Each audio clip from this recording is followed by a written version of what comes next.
Imagine this: world domination by solely a group of blood-sucking, ruthless mosquitoes. Pretty extreme, right? Well, that was a brief description of one of my stories when I was 8 years old. It was also the age where I thought that my work would be taken seriously. I entered this competition, 5 girls and 1 boy. Yet strangely, the boy had won. The only reason that was strange was because everyone in the class agreed it was because of the favoritism and not the skills or creativity that you need for writing. This kept me wondering all these years, just one question: why? I can definitely start my talk with the normalized misogyny towards women, but this is extremely prominent in the literature world. Now, the reason everybody doesn't see this and the reason that it happens right under our noses is because on the outside, it's just fair criticism. When do we realize that the reason that female authors are criticized heavily while male authors were given leeway was because of something they couldn't control, something they couldn't change? And this led them to having to take extreme measures, such as using a fake pen name, just for their works to be taken seriously. And the problem is, those are still problems that female authors still face to this day.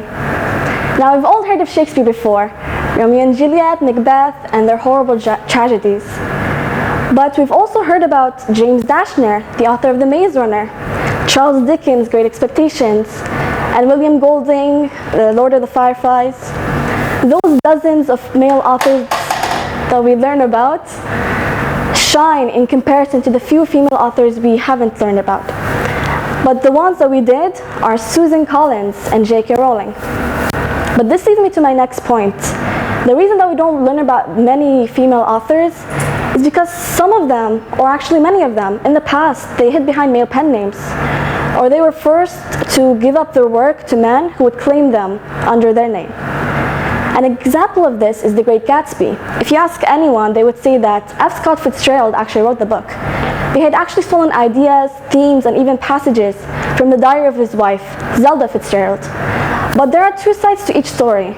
So while there are many female authors who had used fake pen names because they felt injustice, some actually used them because it would not fit their image, such as Louisa May Alcott, who is the author of Little Women, which has now been turned into a movie adaptation. She had used the pen name A.M. Bernard because she felt that the books she wrote, which were crime thriller stories, they were mainly male-dominated genres, so she felt it wouldn't fit her image as a lady. So to truly appreciate literature, we must end this hateful stigma against female authors and bias towards male authors, which is why I want to propose a movement to support female authors, as well as male authors and anyone else. Because to truly better our community, we can't isolate one group from the other.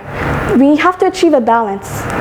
Therefore, my program would be called The Next Chapter, as cliche as it sounds, but it's also fitting. This program would help many authors in need to aid and publish their books. This would lead them to fulfilling their dreams. And as far-fetched and ambitious as that sounds, we can use this program to actually achieve many great things. Because remember, the most impossible dreams became great achievements. Thank you.